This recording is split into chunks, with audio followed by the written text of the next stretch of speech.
बघावी मोक्याची. अग देईन तुला कायमची पोरी दौलत ही 3 लाखाची. ग देईन तुला कायमची पोरी दौलत ही 3 लाखाची.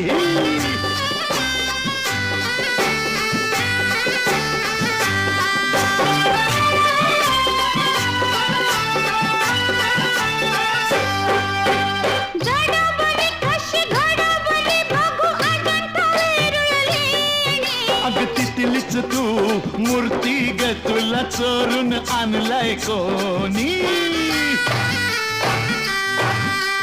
लय झालं बाई वय झालं मला चाहूल लागली धोक्याची. हो देईन तुला कायमची पोरी दौलत ही 3 लाखाची. देईन तुला कायमची पोरी